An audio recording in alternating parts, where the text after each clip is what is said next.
शेतात पिकांना पाणी देण्यासाठी शेतकरी रात्री अपरात्री जात असतात। त्यानुसार पहाटेच्या सुमारास शेतात जात असलेल्या शेतकऱ्यासोबत विपरीत घडले। दबा धरून बसलेल्या बिबट्याने हल्ला करत शेतकऱ्याला शेतात फरफटत नेले। यात शेतकऱ्याचा मृत्यू झाल्याची घटना राहुरी तालुक्यातील पिंपळदरा वडनेर शिवारात घडली आहे।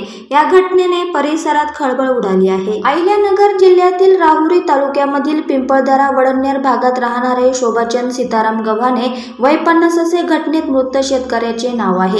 शोभाचंद गव्हाणे हे पहाटे 5:30 वाजायच्या सुमारास त्यांच्या शेतातल्या पिकांना पाणी भरण्यासाठी गेले होते। त्या शेतात काही अंतरावर नरभक्षक बिबट्या दबा धरून बसलेला होता। शेतातील पाण्याची मोटार चालू करण्यासाठी गेले असता त्या नरभक्षक बिबट्याने त्यांच्यावर प्राणघातक हल्ला चढवला। बिबट्याने हल्ला करत शोभाचंद यांना बाजूच्या मक्याच्या शेतात फरफटत नेले। यात बिबट्याने त्यांचे पोट फाडले तसेच शिरधडा वेगळे केले। यात शोभाचंद गव्हाणे यांचा जागेवर मृत्यू झाला असल्याची घटना घडली आहे। मात्र उशीर होऊन देखील शोभाचंद हे घरी न आल्याने त्यांचे कुटुंब शेतात गेले असता त्यांना छिन्न विछिन्न अवस्थेत मृतदेह पडलेला दिसून आला।